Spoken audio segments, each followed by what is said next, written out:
Pada kesempatan ini, akan diceritakan kisah seorang pekerja Malaysia yang bernama Fatty, yang ditipu oleh agen pekerjaan Korea tetapi akhirnya bertemu dengan seorang janda cantik dan kaya di Korea, dan malah membawa rezeki yang tidak terduga. Bagaimana ceritanya? Mari kita dengar sampai selesai. Yang belum langgan, jangan lupa langgan dulu ya, kawan-kawan, dan selamat mendengar. Di sebuah kampung kecil di daerah Segamat, Johor, hiduplah seorang pemuda bernama Fatty. Usianya baru 25 tahun, tetapi hidupnya sudah penuh tekanan.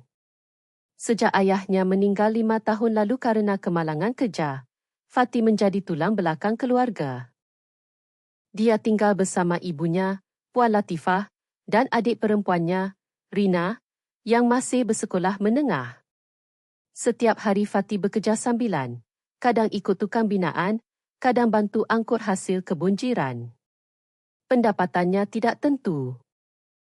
Kadang cukup untuk makan, kadang hanya mampu beli beras setengah kilo. Suatu malam, Fatty termenung di hadapan rumahnya yang berdinding papan.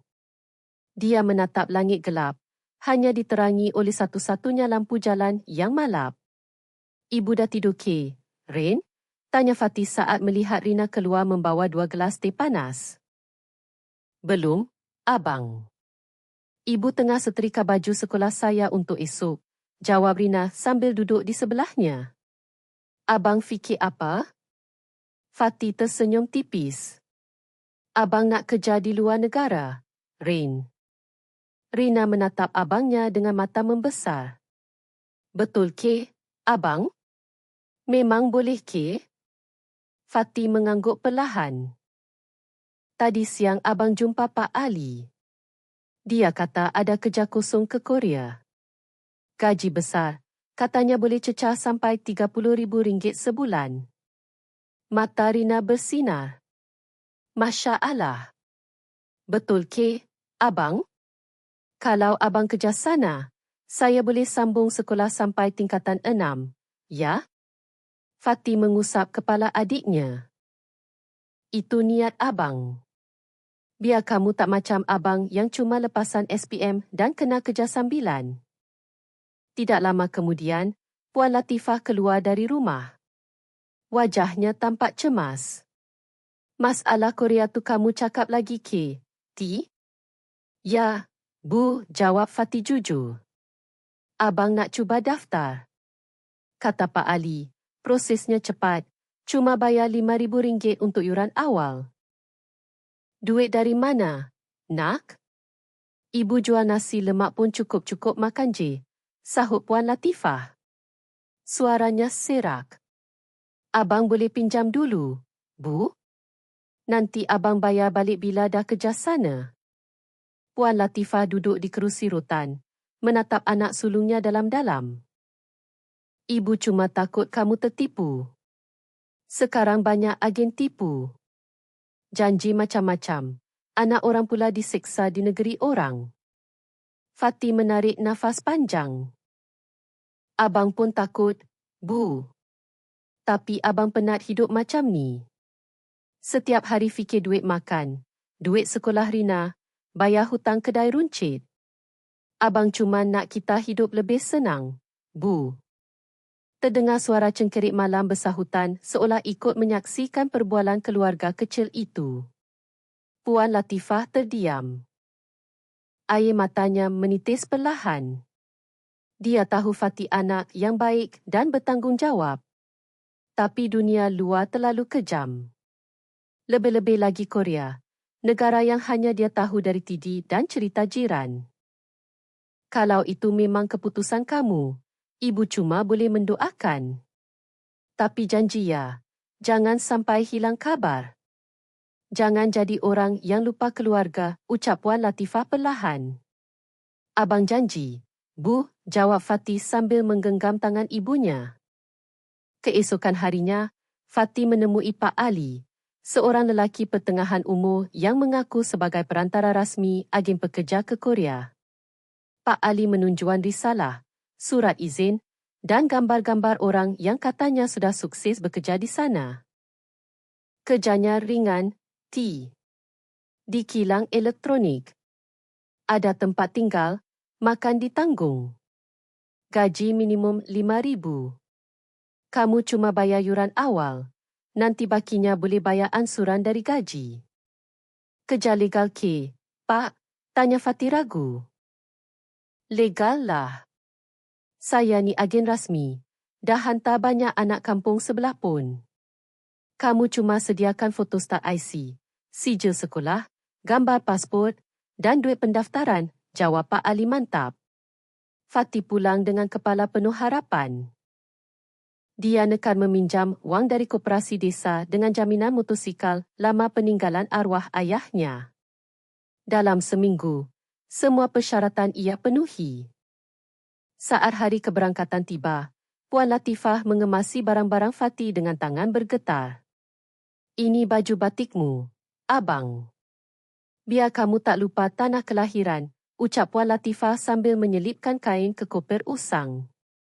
Rina tak henti-hentinya menangis. Abang janji pulang ya. Jangan macam anak Puan Salmah yang hilang kabar. Fatih memeluk adiknya erat. Abang janji. Abang kerja sekejap je. Nanti kalau dah ada duit kita beli rumah baru. Sekolahkan kamu tinggi-tinggi. Petang itu dengan beg galas dan satu kopir, Fatih berangkat dari kampung. Suasana haru menyelubungi perpisahan. Jiran-jiran berdatangan mendoakan keberangkatan Fatih. Ada yang iri hati, ada yang benar-benar tulus. Di dalam bas menuju lapangan terbang, Fatih menatap keluar tingkap.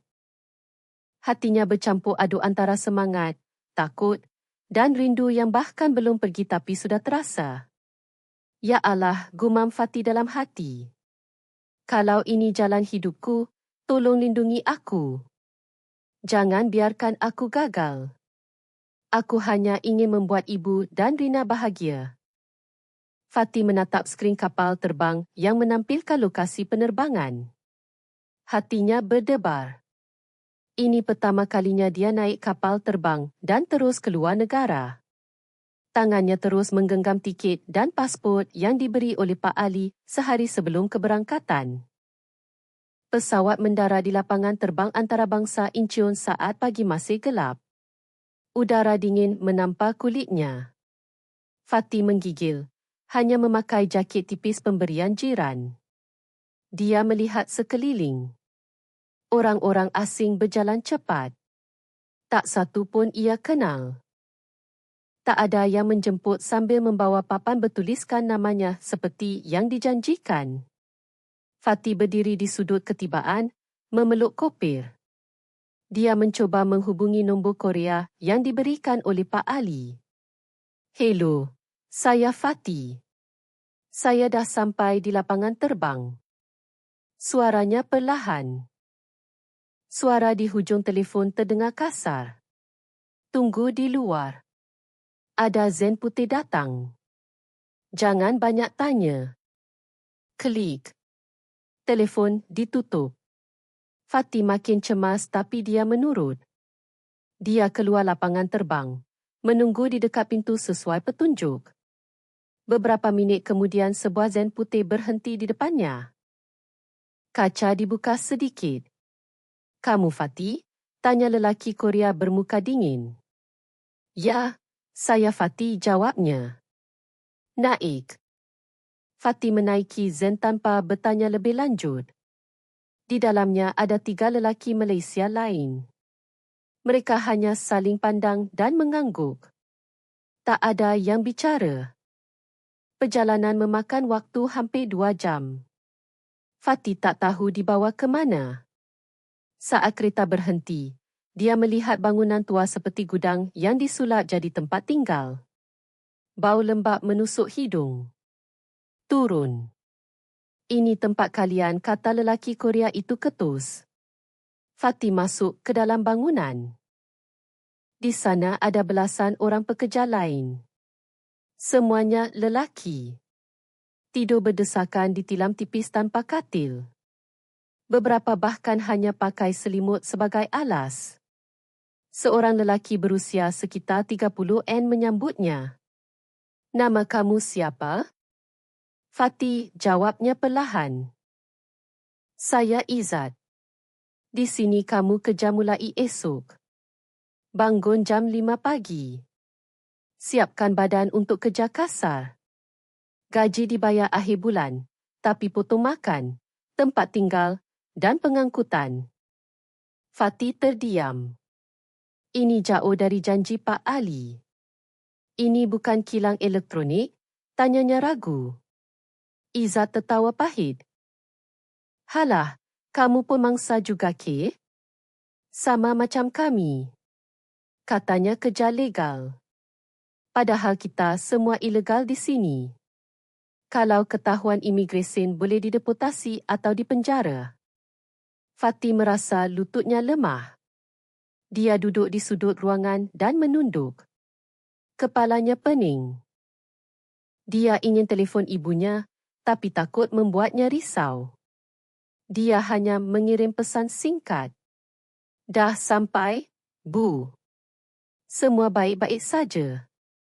Doakan Fatih ya.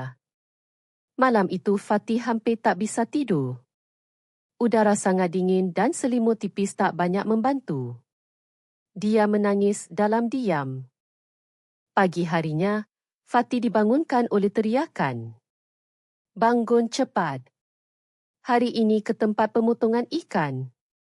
Dia buru-buru berdiri, memakai baju seadanya. Dalam kereta, dia duduk bersebelahan dengan Remy, teman baru dari Kedah. Kamu baru ke? Tanya Remy. Ya, saya fikir kerja di kilang, tapi ternyata bukan. Kita semua begitu. Dulu saya pun percaya cakap agen, tapi kenyataannya kerja kasar semua. Gaji belum tentu dibayar penuh. Kalau mengeluh boleh diancam, jelas Remy. Sesampainya di lokasi kerja, Fatih diminta memotong ikan di ruangan dingin. Tangan kaku, perut lapar. Jam kerja hampir 12 jam tanpa rehat yang layak. Tidak ada alat keselamatan. Kasut Fatih basah oleh darah ikan dan air ais. Pulangnya, dia pengsan di bilik. Hari demi hari berlalu, Fatih makin tertekan. Gaji belum juga cair. Makan hanya 2 kali sehari. Itu pun dengan porsi minimum. Dia mulai merasa kehilangan harapan. Dia ingin melarikan diri tapi tidak tahu harus ke mana. Suatu malam, Fatih duduk di belakang bangunan. Dia memandang langit Korea yang asing. Di sampingnya, Remy duduk sambil merokok. Kamu rindu rumah ya? Tanya Remy. Fatih mengangguk perlahan. Saya cuma nak bantu ibu dan adik saya. Tapi sekarang saya pula yang menyusahkan diri sendiri. Remy menghela nafas. Saya pun sama. Isteri saya di kampung tengah mengandung, tapi saya belum boleh kirim duit pun. Fatih menunduk. Kalau macam ni terus, saya lebih baik pulang. Kalau ketahuan lari boleh diburu agensi. Hati-hati, T. Mereka ada orang di mana-mana. Perbualan itu membuat Fatih makin resah. Dia memikirkan ibunya yang mungkin sedang bangun malam menyiapkan jualan atau Rina yang belajar dengan lampu malap. Semua harapan mereka bertumpu padanya, tapi kini ia merasa gagal total. Suatu pagi saat sedang bekerja memindahkan kotak ikan, Fatih tergelincir dan terjatuh. Kakinya terseliur. Dia mengerang, tapi tidak ada yang membantu. Lelaki Korea yang mengawasi hanya berkata ketus, cepat kerja, jangan banyak drama. Dengan tertatih, Fatih berdiri lagi. Tapi di dalam hatinya, dia sudah mulai mengambil keputusan. Dia tidak bisa bertahan di tempat ini lebih lama. Malamnya, dia mengemasi pakaian seadanya, menyelipkan roti kering dalam beg dan keluar diam-diam lewat tingkap belakang. Dengan nafas tercungap, Fatih berlari ke jalan besar. Udara dingin menusuk, tapi dia terus berjalan tanpa arah. Dia tak peduli akan ke mana. Dia hanya ingin bebas. Bebas dari penipuan, bebas dari penderitaan. Dia hanya membawa satu hal, doa ibunya. Fatty terus berjalan menyusuri kaki 5 bandar kecil di Korea Selatan. Udara pagi sangat dingin, bahkan lebih dingin dari malam sebelumnya. Tangannya membeku, tapi dia tak peduli. Dia hanya ingin menjauh dari tempat yang telah memperlakukan dirinya seperti binatang. Dengan langkah tertatih kerana kakinya yang masih terseliu, Fatty melewati lorong-lorong sempit dan jalanan asing. Dia tak punya tujuan, tidak tahu di mana harus tidur atau makan. Dia hanya mengandalkan tekad dan harapan. Perutnya sudah kosong sejak malam. Beg kecil berisi pakaian tipis dan sepotong roti kering kini menjadi harta terakhirnya. Dia duduk sebentar di bangku taman, menatap langit yang perlahan mulai terang. Tiba-tiba seorang wanita parubaya menghampirinya. Dia tampak rapi dan mengenakan kot tebal serta selendang mahal. Wajahnya menunjukkan rasa khawatir saat melihat Fatty duduk menggigil. "Guayanayo?" tanya wanita itu dalam bahasa Korea yang berarti kau baik-baik saja. Fatty menunduk, bingung harus menjawab apa. Dia tak faham banyak bahasa Korea. Melihat raut bingung Fatty, wanita itu beralih ke bahasa Inggeris. "Are you okay? You look sick." Fatty mencuba menjawab, I am okay. Just hungry." Wanita itu mengerutkan kening. Dia melihat kaki Fatty yang bengkak dan wajahnya yang pucat. "Come with me. I can help." Fatty ragu. Dia takut wanita itu hanya perangkap seperti agen sebelumnya, tapi perutnya benar-benar lapar dan kakinya makin sakit. Akhirnya dia mengangguk perlahan. Wanita itu membantu Fatty berdiri. Dia membawanya masuk ke kereta hitam mewah yang terparkir di dekat taman. Fatty duduk sambil menahan rasa sakit di kakinya. Di dalam kereta, wangi parfum lembut menyelubungi udara, membuat Fatty sedikit merasa nyaman. "Nama saya Hana Kim," ucap wanita itu sambil tersenyum tipis. "Saya ada rumah tidak jauh dari sini. Kamu boleh mandi dan berehat di sana." "Terima kasih, Puan," jawab Fatty perlahan. "Saya Fatty dari Malaysia." Hana mengangguk perlahan. "Saya pernah ke Malaysia, ke Langkawi 5 tahun lalu." Sepanjang perjalanan, Fatty diam. Dia terus bertanya-tanya, siapa wanita ini sebenarnya? Kenapa dia mahu menolong orang asing sepertinya? Rumah Hana Kim ternyata sangat besar dan mewah. Letaknya di kawasan bukit, agak jauh dari kesibukan kota. Saat kereta masuk ke halaman rumah, Fatty terpukau. Ini seperti rumah yang hanya dia lihat di TV. Dinding kaca, taman indah, dan kolam kecil di sampingnya. Hana membimbing Fatty masuk. Bilik air ada di tingkat atas. "Kamu boleh bersih-bersih dulu. Nanti saya siapkan makanan."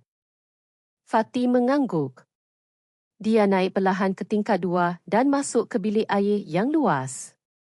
Saat air hangat menyentuh kulitnya, Fatty tak bisa menahan air mata. Selama seminggu lebih, dia hidup dalam tekanan, rasa lapar dan ketakutan. Kini dia berada di tempat yang sangat berbeza. Seolah hidupnya berputar 180 darjah dalam satu malam. Setelah mandi, dia mengenakan pakaian bersih yang disiapkan Hana. Di meja makan sudah tersedia bubur panas, kimchi dan teh halia. "Makanlah, kamu perlu tenaga," ucap Hana lembut. Fatty duduk perlahan dan mulai makan. Dia tak menyangka bisa mencicipi makanan hangat lagi setelah beberapa hari makan seadanya. "Kalau boleh tahu," ucap Hana setelah beberapa saat. "Kenapa kamu bisa sampai seperti itu? Kamu kerja di sini?" Fatty mengangguk lalu mulai bercerita perlahan tentang janji manis agen pekerjaan, tentang kerja kasar, tentang gaji yang tidak dibayar dan tentang pelariannya. Hana mendengarkan dengan serius. Sesekali dia mengangguk. Sesekali matanya tampak berkaca-kaca. Saya janda, ucap Hana tiba-tiba setelah Fatih selesai bercerita. Suami saya meninggal 2 tahun lalu karena kanser. Anak saya tinggal di luar negara. Rumah ini terlalu sepi. Fatih menatapnya dengan hormat. Saya turut berduka, Puan. Hana tersenyum pahit. Kamu tahu saya pernah juga merasa hidup tidak adil. Kehilangan orang yang saya cintai, sendirian di rumah besar ini. Tapi saya percaya setiap orang datang ke hidup kita untuk alasan tertentu. Fatih terdiam. Kata-kata itu terasa aneh, tapi menghangatkan hatinya. Kamu boleh tinggal di sini sementara waktu, lanjut Hana. Saya perlukan orang untuk membantu merawat taman dan kebun kecil saya. Tidak berat dan kamu akan dapat tempat tinggal dan makanan. Tapi saya tidak bisa bantu urus dokumenmu. Kamu masih ilegal di sini, kan? Fatih menunduk. Ya, Puan. Saya takut ditangkap. Hana meletakkan tangan di atas tangan Fatih. Tenang. Selama kamu di sini, kamu aman. Tapi kamu juga harus bantu saya setiap hari. Fatih mengangguk perlahan. Saya bersedia, Puan. Terima kasih sudah menolong saya. Saya sungguh tidak tahu harus ke mana kalau tidak bertemu Puan. Hari-hari berikutnya berjalan tenang. Fatih mulai bekerja membersihkan taman, menyiram bunga, dan memotong rumput. Kakinya beransur pulih. Setiap malam ia makan bersama Hana. Mereka mulai sering berbual. Fatih belajar bahasa Korea sedikit demi sedikit. Sementara Hana mencuba memperbaiki bahasa Inggerisnya yang sudah lama tidak dipakai. Suatu malam saat mereka duduk di teras, Hana bertanya, "Kamu masih ingin kerja di kilang atau balik ke Malaysia?" Fatih menghela nafas. "Saya belum tahu, Puan. Saya ingin kirim duit untuk ibu dan adik saya, tapi saya juga takut dikejar imigresen." Hana memandang Fatih lama. "Kalau kamu mahu tinggal di sini lebih lama, saya boleh bantu cari jalan. Tapi kita harus hati-hati. Saya ada beberapa kenalan." Fatih menunduk penuh haru. "Puan, baik sekali. Saya bahkan tidak tahu harus bagaimana membalasnya." "Kamu sudah membalasnya," ucap Hana, "dengan kerja keras dan kejujuranmu." Fatih tersenyum kecil. Untuk pertama kalinya sejak ia tiba di Korea, ia merasa dihargai sebagai manusia. Sudah hampir 2 minggu Fatih tinggal di rumah Hana Kem. Hidupnya mulai berubah perlahan. Dia tidak lagi bangun dengan rasa cemas dan takut dikejar. Setiap pagi dia menyapu halaman, menyiram bunga, dan membersihkan kaca rumah besar itu. Meski pekerjaannya tidak banyak, ia melakukannya dengan sungguh-sungguh. "Fatih, hari ini boleh bantu kemaskan gudang belakang?" tanya Hana suatu pagi saat mereka sarapan. "Boleh, Puan. Saya akan mula selepas selesai menyiram taman," jawab Fatih sopan. Hana tersenyum. "Kamu tidak perlu panggil saya Puan. Cukup panggil saya Ibu Hana." Fatih ragu-ragu. "Baik, Ibu Hana." Wanita itu tersenyum lebih lebar. "Lebih enak didengar, bukan?" Mereka tertawa kecil. Hubungan mereka mulai cair. Fatih yang tadinya canggung dan kaku kini mulai merasa lebih santai di dekat Hana. Dia tidak hanya menjadi pekerja, tapi juga teman bicara Hana yang kesepian. Hari itu, Fatih membuka gudang belakang yang penuh debu dan barang-barang lama. Dia mulai membersihkan, menyapu, dan menyusun kotak-kotak. Di sudut dia menemukan bingkai gambar. Saat dibersihkan, terlihat gambar perkahwinan Hana dan arwah suaminya. Hana datang ke gudang membawa 2 gelas teh hangat. Dia terdiam melihat Fatih memegang gambar itu. Suami saya, ucap Hana perlahan. Namanya Kim Jun. Kami berkahwin selama 20 tahun. Fatih buru-buru meletakkan bingkai itu. Maaf, saya tidak sengaja menemuinya. Tidak apa-apa. Hana duduk di bangku kecil. Dia sangat baik. Kami dulu sering jalan-jalan ke luar negara. Waktu dia sakit, saya yang merawatnya setiap hari. Fatih duduk di lantai mendengarkan. Selepas dia meninggal, rumah ini jadi terlalu besar dan sepi. Anak kami tinggal di Kanada, sibuk dengan keluarganya sendiri, ucap Hana. Kadang saya merasa seperti benda tua yang ditinggalkan. Fatih menatap wanita itu. Ada rasa iba dalam hatinya. Ibu Hana tidak sendiri sekarang. Saya di sini. Hana menoleh. Kamu tahu, kalimat itu berarti banyak buat saya. Sejak perbualan itu, kedekatan mereka makin terasa.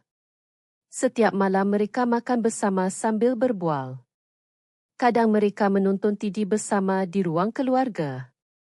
Hana bahkan mulai mengajarkan Fatih memasak makanan Korea sederhana.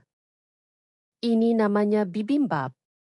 Kamu aduk semua bahan sebelum makan, ucap Hana saat mereka di dapur. Fatih mencoba mengaduk mangkuknya. Wah, ini mirip nasi campur di kampung saya. Hana tertawa. Kalau begitu, kamu boleh buat desi Malaysianya suatu hari nanti.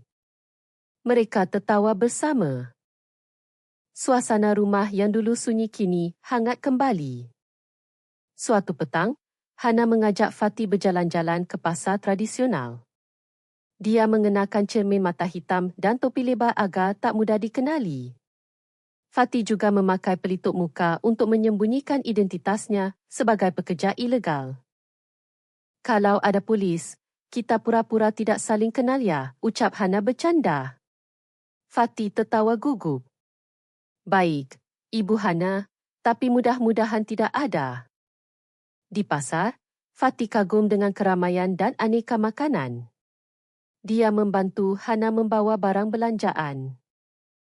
Di salah satu sudut, mereka berhenti untuk membeli titi tteokbokki. Kamu mahu cuba? Tanya Hana. Fatih ragu, tapi mencoba satu cucuk. Pedas tapi enak. Hana tertawa senang. Lihat wajahmu, matamu berkaca-kaca. Mereka tertawa bersama. Warga sekitar sempat memandang aneh melihat wanita Korea jalan bersama lelaki Asia Tenggara. Tapi Hana tidak peduli. Dia justru semakin akrab dengan Fatih. Malam harinya mereka duduk di ruang keluarga. Hujan turun di luar. Fatih membawa teh halia yang tadi dibelinya dari pasar. Terima kasih, Fatih, ucap Hana sambil meminum teh. Sudah lama saya tidak merasa senyaman ini. Fatih tersenyum. Saya pun, Ibu Hana. Saya fikir hidup saya akan berakhir di gudang ikan, tapi sekarang saya bisa tertawa lagi. Hana menatap Fatih lama. Kamu baik sekali. Tidak banyak orang boleh bertahan dalam kondisi seberat itu. Fatih menunduk. Saya hanya ingin bantu ibu dan adik saya. Mereka sangat berharap pada saya. Kalau begitu, mulai sekarang kamu harus jaga diri. Saya akan bantu sebisa saya. Tapi saya juga tidak ingin kamu terluka atau tertangkap. Terima kasih, Ibu Hana. Saya akan bekerja sebaik mungkin. Ibu sudah seperti malaikat bagi saya. Hana terdiam sesaat, matanya berkaca-kaca. Saya hanya ingin membantu orang yang patut dibantu, dan kamu sangat patut. Hari-hari berlalu cepat. Musim bunga mulai datang. Bunga-bunga bermakaran di taman rumah Hana. Fatih sibuk menanam benih baru dan merapikan pagar. Suatu pagi, Hana membawa kabar. Saya bertemu teman lama yang kerja di lembaga sosial. Dia bilang, ada program amnesti untuk pekerja ilegal, tapi prosesnya tidak mudah. Kita harus urus banyak dokumen. Fatty langsung duduk. Betul ke saya boleh dapat izin tinggal? Belum tentu langsung. Tapi ini bisa jadi jalan keluar. Kalau berhasil, kamu boleh tinggal dan kerja secara legal. Fatty memegang tangannya. Saya bersedia ikut semua prosesnya. Apapun asalkan bisa jujur dan hidup tenang. Hana mengangguk. Kita mula minggu depan. Malam itu Fatty duduk di balkoni rumah memandang langit malam Korea. Dia teringat saat pertama kali datang, berdiri menggigil di lapangan terbang tanpa siapa-siapa. Kini dia punya tempat tinggal, makanan dan seseorang yang peduli padanya. Hana menyusul ke balkoni, membawa 2 cawan coklat panas. Kamu rindu rumah? Tanyanya. Setiap malam, jawab Fatty perlahan. Tapi sekarang saya juga mula merasa punya rumah di sini. Hana menoleh, rumah bukan soal tempat, tapi soal perasaan, dan saya senang kamu merasa begitu.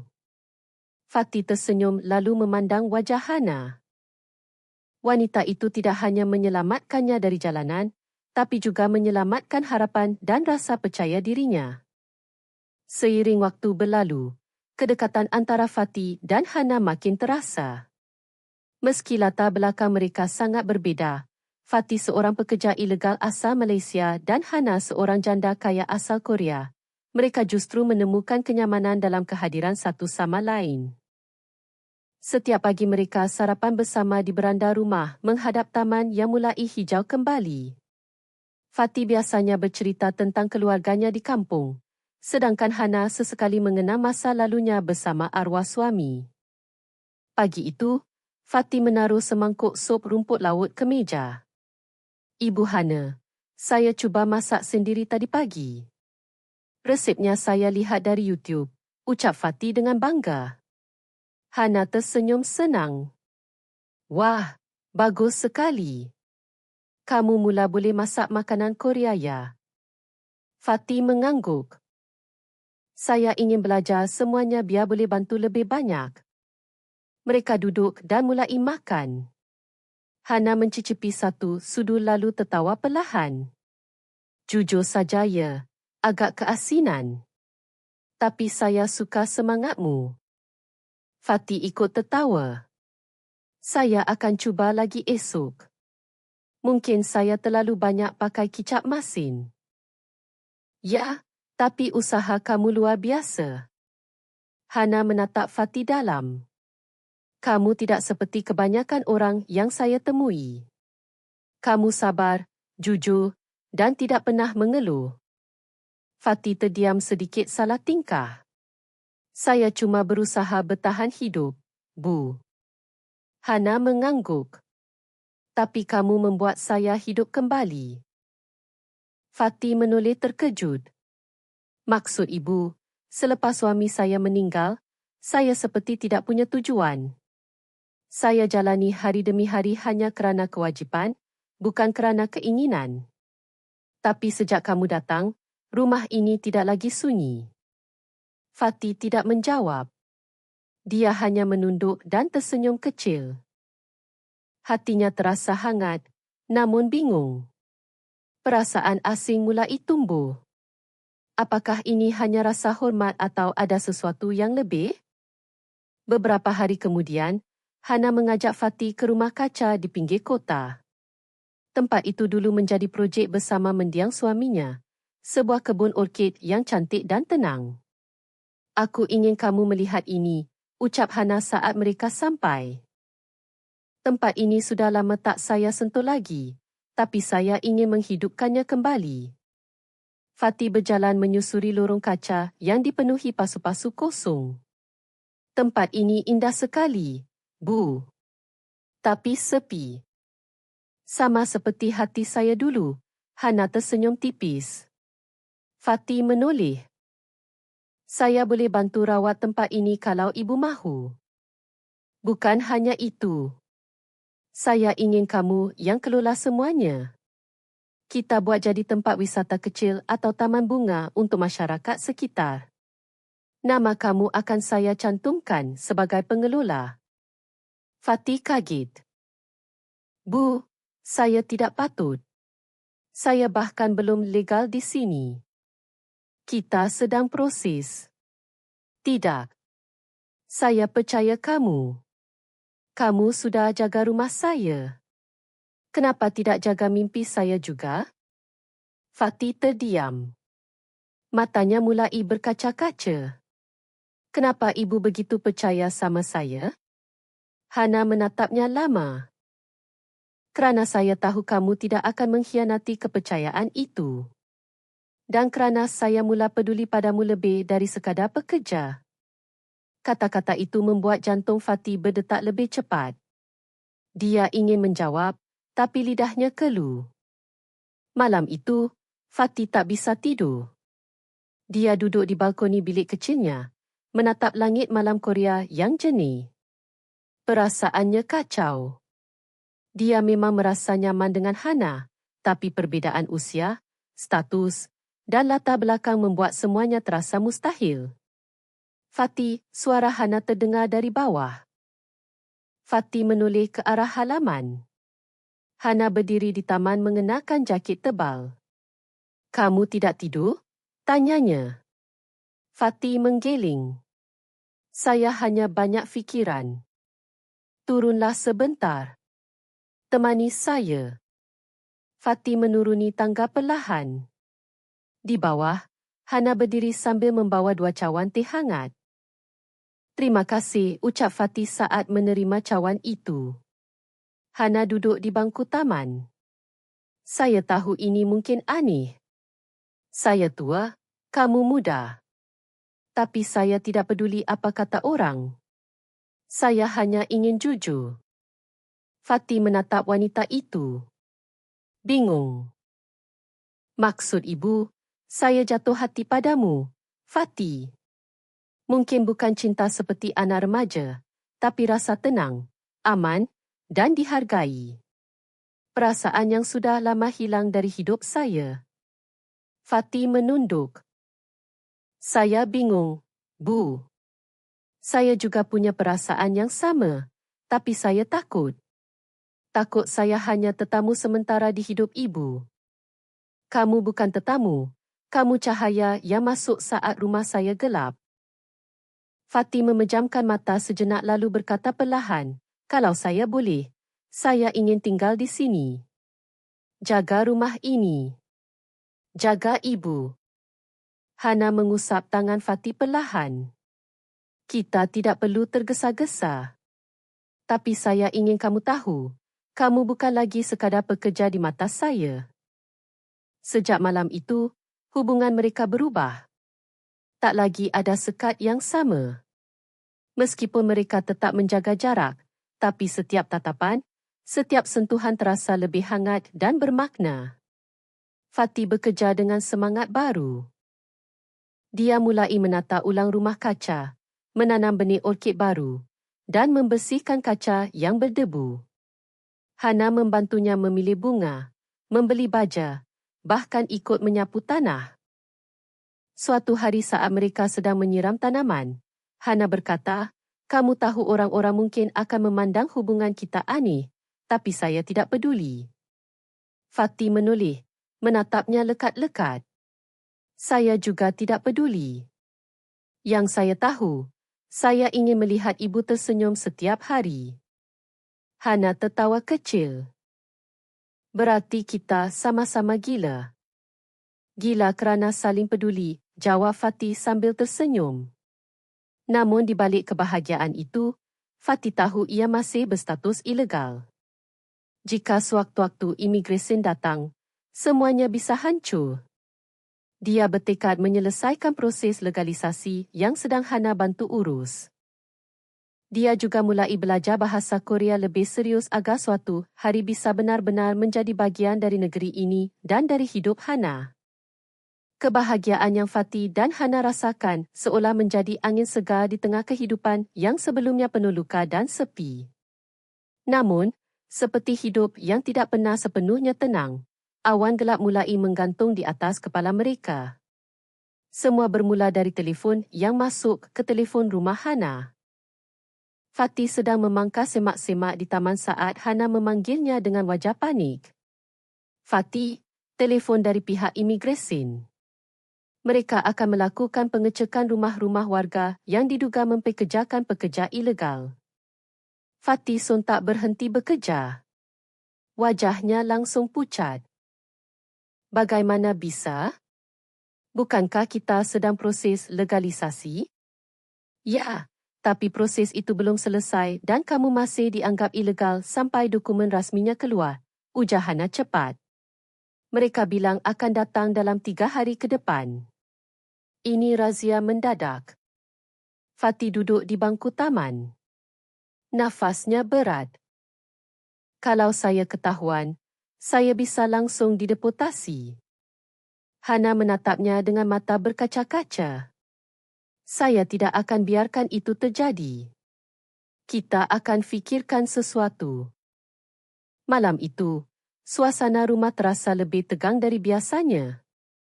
Mereka duduk di ruang makan, tapi tidak ada satupun yang menyentuh makanan. Fatih akhirnya bicara, mungkin saya harus pergi dulu dari rumah ini. Sembunyi sementara. Tidak, tegas Hana. Kamu tidak melakukan jenayah. Kamu hanya jadi mangsa sistem. Saya tidak akan biarkan kamu lari seperti penjenayah. Tapi kalau saya tetap di sini, ibu bisa ikut disiasat. Ibu bisa dianggap menampung buruan. Hana menghela nafas panjang. Saya tidak peduli. Saya hanya tidak ingin kehilangan kamu. Fatih menunduk, hatinya tercabik. Saya juga tidak ingin pergi, tapi saya tidak mahu jadi beban. Setelah beberapa saat hening, Hana berkata perlahan, kalau begitu, saya akan bicarakan ini dengan peguam saya. Kita lihat apa yang bisa dilakukan agar kamu tidak dideportasi.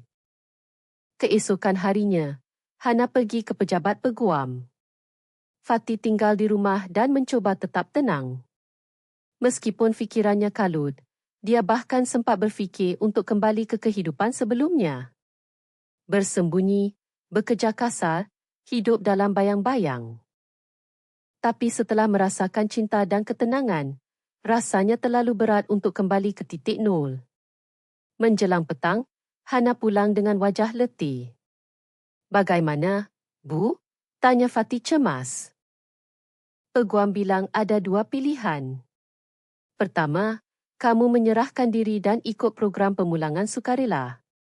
Tapi itu berarti kamu akan dideportasi dan tidak bisa kembali ke Korea selama 5 tahun. Fatih menghela nafas. Pilihan yang berat. Yang kedua, kita ajukan permohonan perlindungan sebagai mangsa penipuan agen pekerjaan. Tapi kita harus punya bukti kuat dan selama proses itu kamu harus menghindari razia. Fatih mengangguk perlahan. Saya pilih yang kedua. Saya tidak mahu pulang dengan tangan kosong. Hana menatapnya dengan bangga. Saya akan bantu kamu.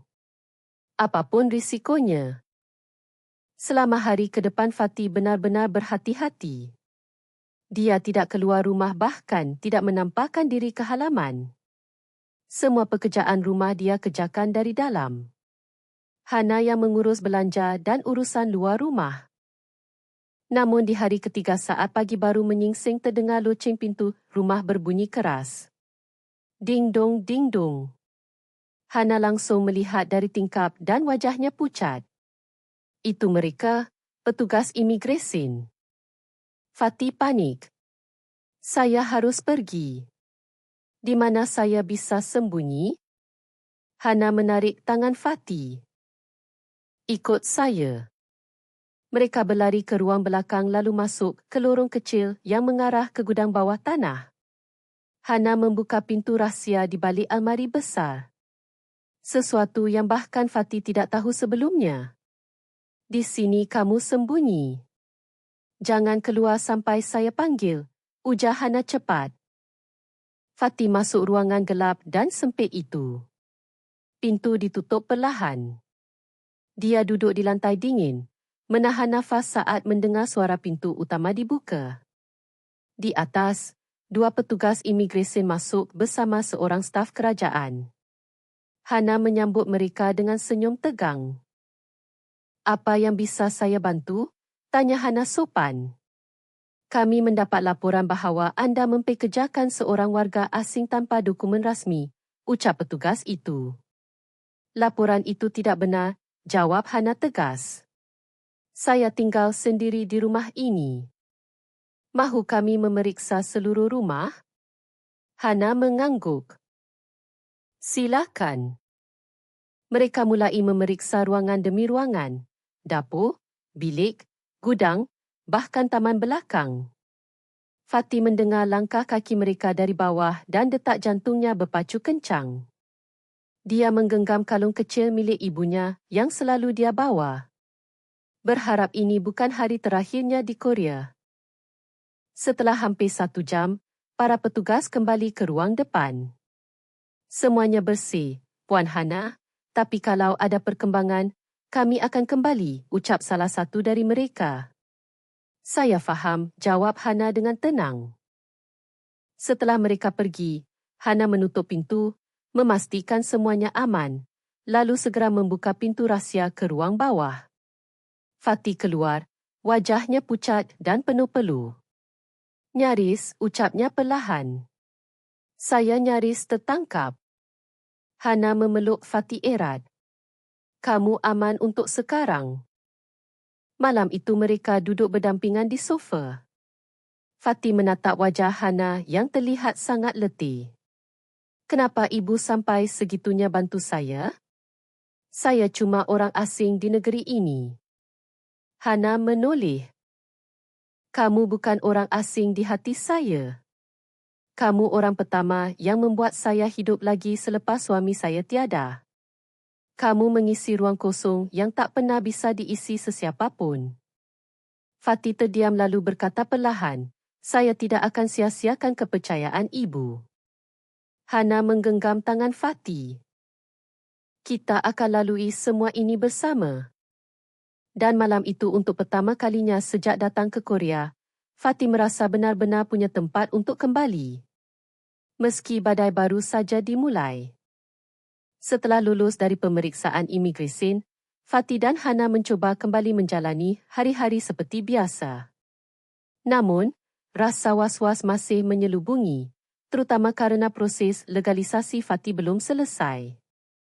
Mereka tetap hati-hati, membatasi interaksi dengan orang luar dan menjaga setiap langkah.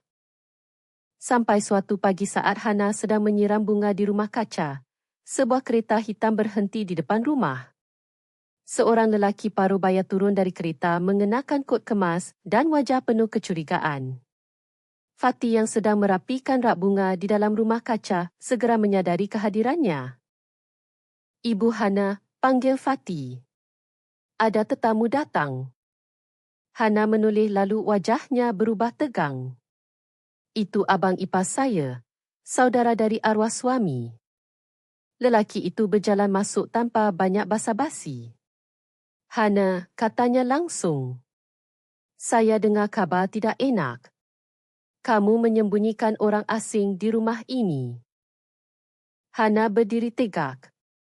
Kamu dapat kabar dari mana, abang? Lingkungan ini kecil. Banyak jiran yang memerhatikan. Kamu fikir boleh menyembunyikan lelaki muda di rumah tanpa ada yang membicarakan? Fatih berdiri sedikit di belakang Hana, menunduk. Dia tahu dirinya sedang menjadi pusat masalah. Lelaki itu, Pak Cik Jin, menatap Fatih tajam. Jadi ini orangnya.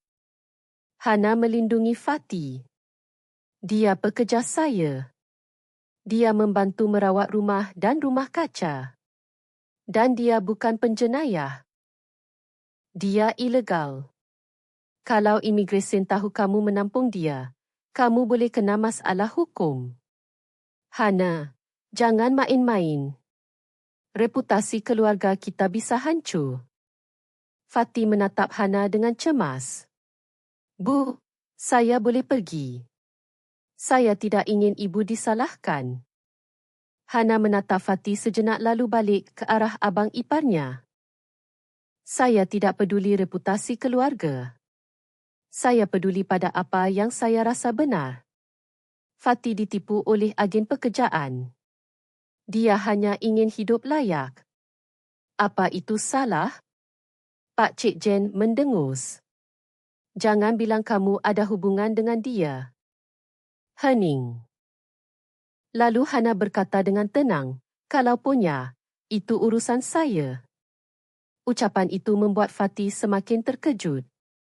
Dia tidak menyangka Hana akan berkata sejujur itu di depan keluarganya.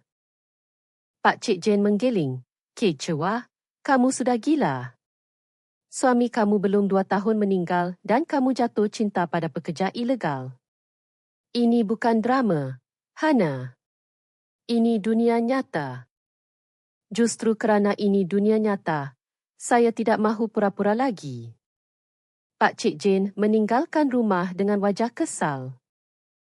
Tapi sebelum masuk kereta, dia sempat berkata, kalau kamu terus seperti ini, keluarga kami tidak akan bertanggungjawab pada apapun yang terjadi padamu. Setelah kepergian Pak Cik Jen, Fatty dan Hana duduk di ruang tamu dalam keheningan. Ibu, saya minta maaf, ucap Fatty akhirnya. Untuk apa minta maaf? Kerana kehadiran saya membuat ibu dijauhi keluarga sendiri.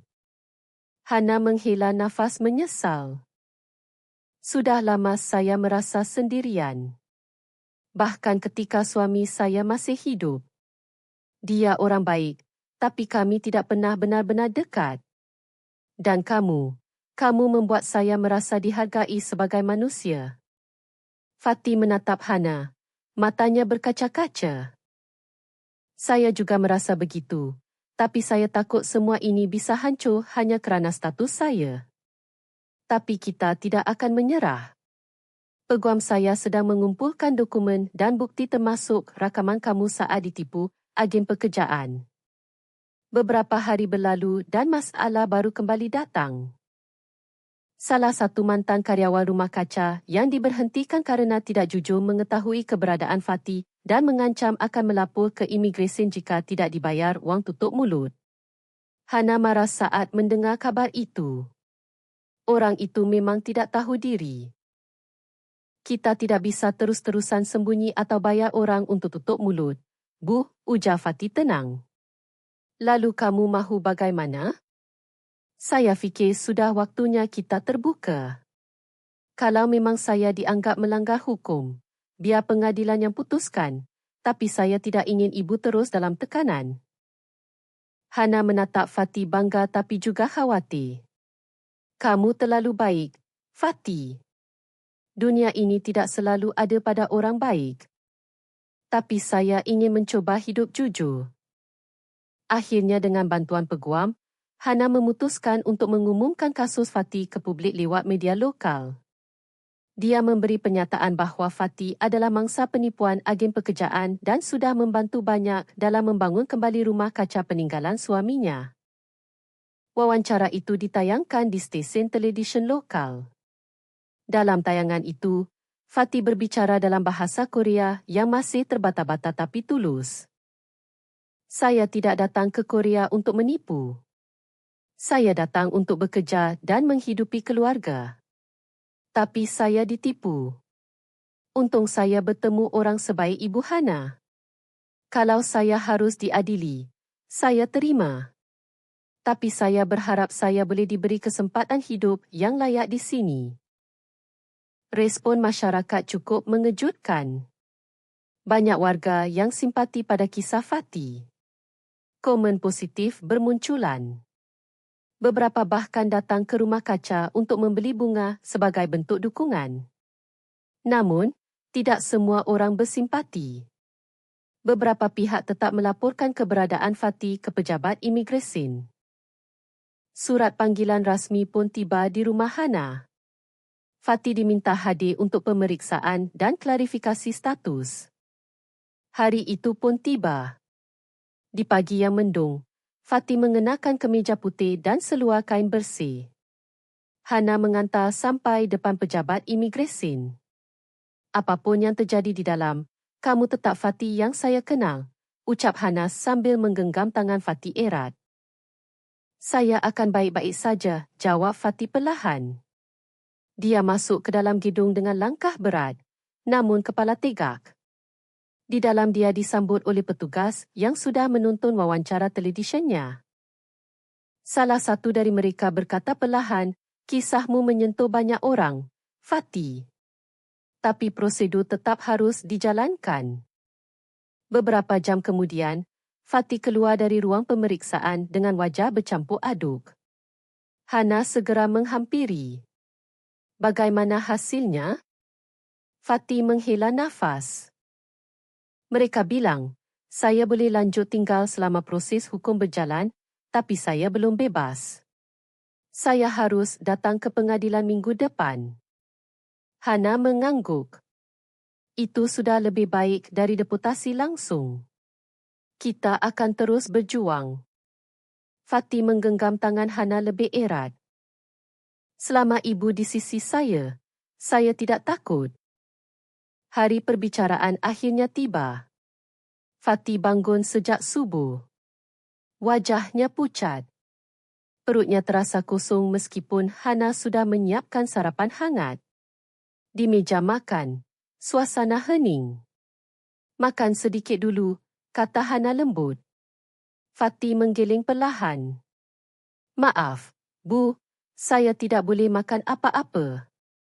Rasanya mual. Hana menatap pemuda itu dengan penuh rasa sayang. Dia mendekat dan merapikan kola kemeja Fatty yang sedikit kusut. Kamu harus kuat. Hari ini bukan tentang kalah atau menang. Ini tentang kejujuranmu. Hakim akan melihat itu. Fatty menarik nafas panjang lalu menunduk.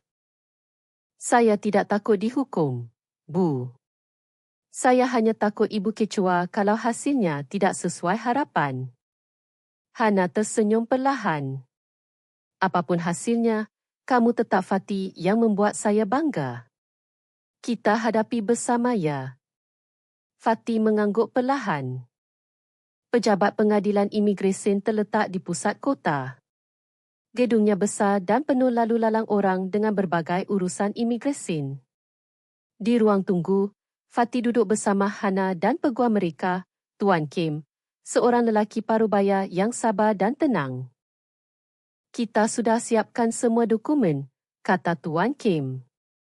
Rakaman suara agen pekerjaan, bukti pindahan wang, kesaksian Ibu Hana, dan surat dukungan dari warga sekitar. Kita punya peluang. Fatty hanya bisa mengangguk. Di dalam hatinya, dia berdoa dalam diam.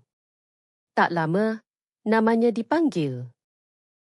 Ruang perbicaraan tidak terlalu besar. Hanya ada hakim, 2 petugas imigresen dan beberapa staf pengadilan. Fatty duduk di kerusi tengah, sementara Hana duduk di bangku belakang sebagai saksi. Hakim, seorang wanita berusia sekitar 50-an, membuka berkas dan mulai membaca kronologi kasus. Saudara Fatty, Anda masuk ke Korea Selatan melalui Disa Pelancong lalu tidak kembali ke negara asal sesuai jadual. Benar? Benar, Yang Mulia, jawab Fatty perlahan namun jelas. Anda mengaku ditipu oleh agen pekerjaan ilegal yang menjanjikan pekerjaan rasmi di Korea Selatan. Apakah anda memiliki bukti? Tuan Kim menyerahkan berkas-berkas. Yang Mulia, kami lampirkan bukti pindahan wang dari Fatty kepada agen, rakaman suara perbualan saat agen menjanjikan pekerjaan rasmi, serta pernyataan bertulis dari 3 mangsa lain yang mengalami hal serupa. Hakim menatap Fatty. Apakah anda tahu bahawa tinggal di Korea secara ilegal adalah pelanggaran hukum? Fatty menunduk. Saya tahu, Yang Mulia, tapi saya tidak punya pilihan. Saat saya tiba di sini, agen saya menghilang. Saya tidak tahu harus ke mana. Saya hanya ingin bekerja dan membantu keluarga saya di Malaysia. Lalu, bagaimana anda bisa tinggal di rumah Ibu Hana? Hana maju sebagai saksi. Saya menemukan Fati dalam kondisi terlantar di pasar bunga. Saya ajak pulang untuk membantu saya di rumah kaca. Seiring waktu, saya mengenalnya lebih jauh. Dia pekerja keras dan tulus. Salah satu petugas imigresen bertanya, apakah anda menjalin hubungan peribadi dengan yang bersangkutan? Hana tidak mengelak. Ya, saya mencintainya, tapi itu bukan alasan utama saya membelanya. Saya percaya dia adalah mangsa, bukan pelanggar hukum yang berniat jahat. Suasana ruang perbicaraan menjadi sunyi. Hakim menatap Hana sejenak sebelum kembali melihat ke arah Fati. Apakah anda ingin tetap tinggal di Korea? Fati menatap mata Hakim. Ya, Yang Mulia, tapi bukan untuk melanggar hukum lagi. Saya ingin bekerja secara sah. Saya ingin hidup jujur. Kalau saya harus dihukum dulu, saya terima. Tapi tolong beri saya kesempatan untuk membuktikan bahawa saya bukan orang jahat. Perbicaraan berlangsung hampir 2 jam. Setelah itu, Hakim berkata, kami perlukan waktu untuk mempertimbangkan. Keputusan akan dibacakan pukul 2 petang nanti. Fati dan Hana keluar dari ruang perbicaraan dengan nafas lega. Meskipun keputusan belum keluar. Di luar gedung, Fati berdiri di bawah pohon besar, memandangi langit mendung. Kalau saya dideputasi, saya ingin berterima kasih dulu, Bu, ucap Fati perlahan. Jangan bicara seperti itu, potong Hana. Fati tersenyum kecil. Saya tidak menyesal datang ke Korea. Meskipun saya datang dengan cara yang salah, tapi saya bertemu ibu. Itu anugerah. Hana memegang tangan Fati. Kamu tidak akan ke mana-mana. Kita sudah sejauh ini. Tuhan tidak akan biarkan perjuanganmu sia-sia.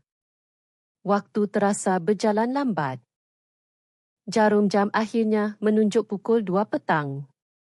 Mereka kembali masuk ke ruang perbicaraan. Hakim duduk dengan wajah serius memegang sehelai kertas. Setelah mempertimbangkan semua bukti, kesaksian dan kondisi kemanusiaan, pengadilan memutuskan bahawa Fati adalah mangsa dari jaringan perdagangan manusia. Oleh kerana itu, status deportasi ditangguhkan. Hana menutup mulutnya, menahan tangis. Fati diberikan kesempatan untuk tinggal di Korea Selatan dalam status tinggal terbatas selama 2 tahun. Dia harus bekerja secara legal, tidak boleh terlibat pelanggaran hukum dan akan diawasi oleh lembaga sosial. Setelah 2 tahun, dia bisa mengajukan perpanjangan atau perubahan status. Fati menatap Hakim dengan mata berkaca-kaca. Terima kasih, Yang Mulia. Terima kasih. Di luar ruang perbicaraan, Fati dan Hana berpelukan. Hana menangis perlahan di bahu Fati. Kita berhasil, bisiknya. Ini semua kerana ibu, balas Fati. Hana menatap langit yang mulai cerah. Hatinya terasa ringan. Untuk pertama kalinya, sejak ia menginjakan kaki di Korea, ia merasa tidak lagi dikejar-kejar. Ia merasa diterima. Petang itu mereka pulang ke rumah dengan langkah lebih ringan. Fati duduk di teras rumah kaca menatap bunga-bunga yang bermakaran. Saya ingin bekerja lebih giat dari sebelumnya, ucapnya. Hana tersenyum. Rumah kaca ini akan jadi bukti bahawa kamu boleh sukses dengan cara yang benar. Fati mengangguk. Dan saya akan kirim duit ke orang tua di kampung. Mereka pasti senang dengar kabar ini. Hana menggenggam tangan Fati. Saya bangga padamu. Terima kasih kerana tidak pernah meninggalkan saya, Bu. Mulai sekarang jangan panggil saya, Bu, Lagi. Fatty menoleh kaget. Lalu saya harus panggil apa? Hana tersenyum. Panggil saja Hana. 2 bulan berlalu sejak keputusan pengadilan yang memberi Fatty izin tinggal sementara di Korea. Dalam waktu singkat, hidupnya berubah drastis. Dari seorang yang tidur di perumahan pekerja ilegal, ia kini bekerja secara legal, tinggal di rumah yang nyaman, dan dikelilingi oleh orang-orang yang percaya padanya. Rumah kaca milik Hana berkembang pesat. Penjualan bunga meningkat tajam, berkat simpati masyarakat terhadap kisah mereka. Media lokal bahkan beberapa kali datang untuk meliput dan pelanggan pun semakin ramai. Fatty panggil Hana dari dapur suatu pagi. Pesanan bunga dari Hotel Grand Seoul sudah harus dihantar jam 10. Ya, siap, jawab Fatty sambil membawa pasu bunga yang baru ditanam semalam. Hidup mereka kini tertata. Fatty bangun pagi, merawat tanaman, mengurus penghantaran, dan pada petang hari biasanya belajar bahasa Korea dari guru peribadi yang diatur oleh lembaga sosial sebagai bahagian dari program integrasi. Hana juga tampak lebih ceria. Dia tidak lagi hidup menyendiri. Hubungannya dengan keluarga pun mulai membaik walau belum sepenuhnya pulih. Suatu petang saat Fatty sedang menyiram orkid di hujung rumah kaca, Hana datang membawa sebuah surat rasmi. Ini dari pejabat imigresen, katanya sambil menyerahkannya. Fatty membacanya perlahan-lahan. Wajahnya langsung berubah kaget. Ibu. Maksud saya Hana. Ini saya dapat beasiswa latihan hortikultur selama 6 bulan di Pusat Pertanian Korea. Hana terkejut sekaligus senang. Serius? Siapa yang mencalonkan kamu? Ada sukarelawan dari lembaga sosial yang diam-diam mendaftarkan saya. Katanya saya ada potensi. Fatty menatap Hana dengan mata berkaca-kaca. Ini rezeki yang tidak pernah saya bayangkan. Saya fikir hidup saya akan berakhir waktu saya lari dari agen itu. Tapi sekarang semua seperti mimpi. Hana tersenyum lembut. Itu bukan mimpi, Fatty. Itu hasil kerja keras dan kejujuran kamu. Hari-hari berikutnya dipenuhi persiapan keberangkatan Fatty. Meski latihan hanya 6 bulan, itu adalah langkah besar. Dia akan belajar langsung dari para ahli pertanian moden, mendapatkan sijil rasmi, dan membuka peluang besar untuk masa depan.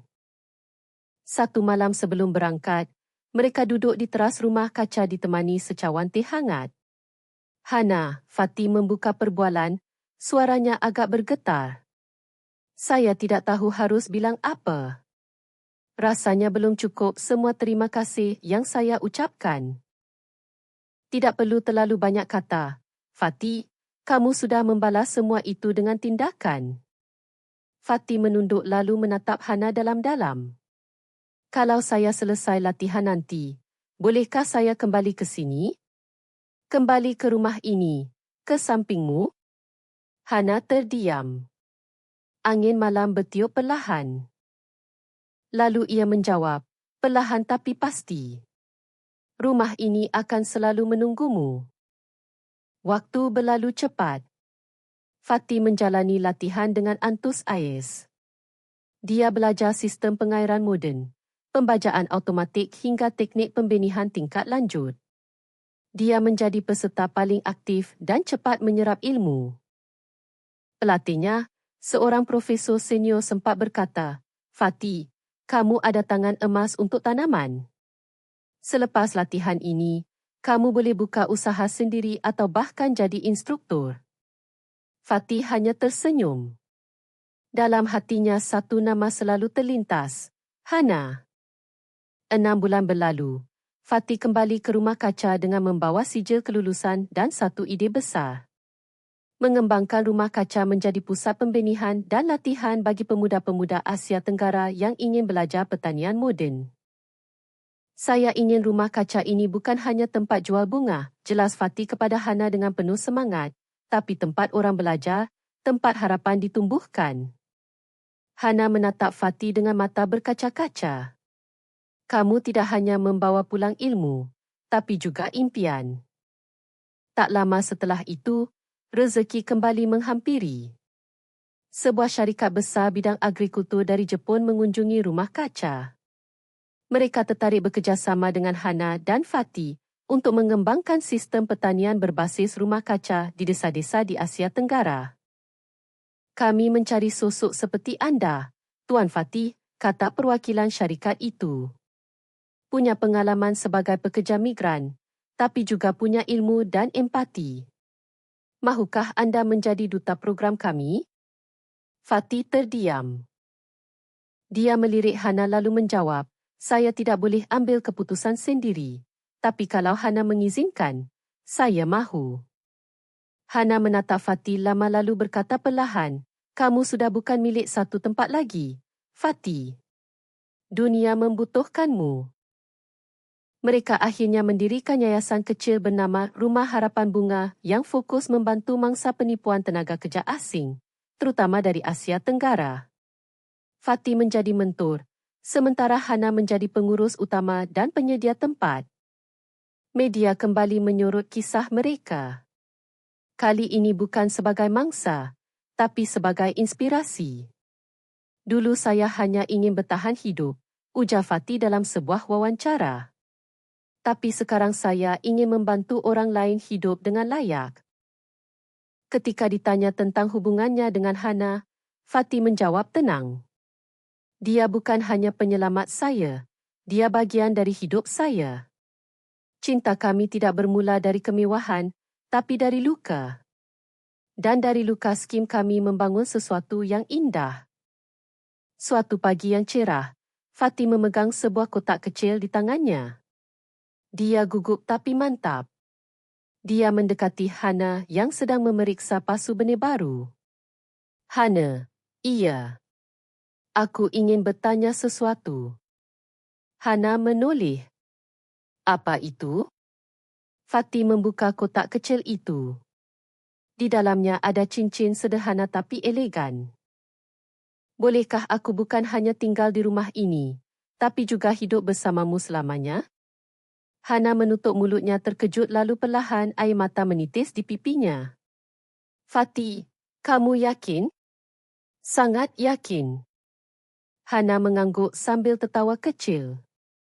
Ya, tentu saja ya. Fatih yang dulu hanya bermodalkan tekad kini menjadi simbol harapan bagi banyak orang. Dari ditipu agen, nyaris dideportasi hingga bertemu cinta dan membawa pulang rezeki yang tak terduga. Kerana terkadang hidup memang tidak bisa ditebak, tapi jika kita tetap jujur, berani dan tidak menyerah, maka semesta akan membalas dengan cara yang paling indah.